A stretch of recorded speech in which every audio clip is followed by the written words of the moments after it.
La RGPD arrive cette année, donc je pense que ça n'a échappé à personne. À partir du mois de mai, la RGPD entre en application. Ce sont de nouvelles contraintes de conformité qui vont globalement obliger les entreprises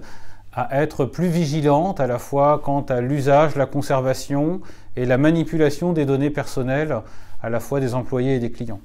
On a aujourd'hui beaucoup de buzz autour de la RGPD, c'est un gros marché, donc on a beaucoup de monde qui se positionne, des sociétés de conseil qui vendent énormément de conseils autour de RGPD, certains éditeurs de logiciels qui cherchent à vendre globalement des solutions tout en A ou un peu magiques qui vont a priori cocher la case de la conformité RGPD. On se rend compte quand même que ce sujet RGPD au final c'est un sujet de conformité générale qui est finalement pas si éloigné des sujets de conformité que l'on avait avec Sarbanes-Oxley, avec l'ISAE 3402 notamment, ou tout simplement dans le fait d'appliquer des politiques de sécurité autour de l'ISO 27000. On a avec la RGPD quelque chose qui est intéressant, qui est que c'est avant tout un sujet qui va concerner la sécurité applicative, c'est-à-dire que c'est pas tant au niveau des infrastructures qu'on va avoir un impact sur la RGPD, mais c'est vraiment au niveau des applications et des systèmes, c'est-à-dire qui peut accéder au système, qui peut accéder aux données, qui peut manipuler de la donnée pour quelque part tirer un bénéfice qui va au-delà de ce pourquoi la donnée a été faite initialement. Donc on a quand même un focus très très fort qui est mis sur la gestion des droits applicatifs, la gestion des droits d'accès aux données.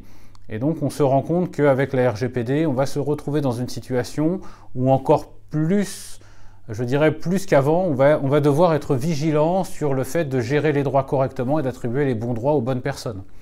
Ça va aussi tirer des sujets qui vont être tout simplement des sujets de, je dirais, d'évangélisation vis-à-vis des clients, vis-à-vis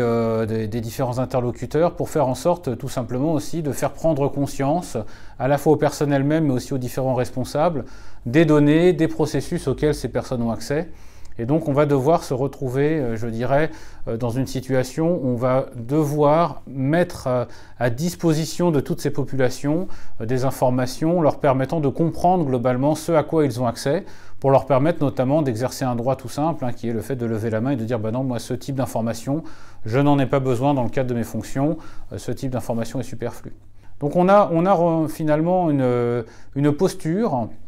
autour de la RGPD au final, qui va pas tant être une posture de sécurité de l'infrastructure, pas tant être une posture de la gestion de la sécurité au sens du management de la sécurité des applications, mais vraiment une posture d'analyse et de contrôle pour faire en sorte finalement de donner plus de visibilité aux différentes personnes et faire en sorte de bien comprendre qui a accès à quoi dans l'entreprise.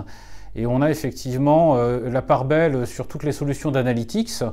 puisque ces solutions vont effectivement de façon très pragmatique aider les clients à dresser un état des lieux de qui peut accéder à quoi dans l'entreprise, que ce soit au niveau application ou données, mais aussi derrière de dérouler les processus, et notamment des processus de revue régulièrement, pour faire en sorte de s'assurer que les bonnes personnes ont bien accès aux bons services, au bon traitement, et donc que la RGPD, je dirais, s'applique correctement, en ce sens que les droits d'accès sont correctement gérés dans l'entreprise.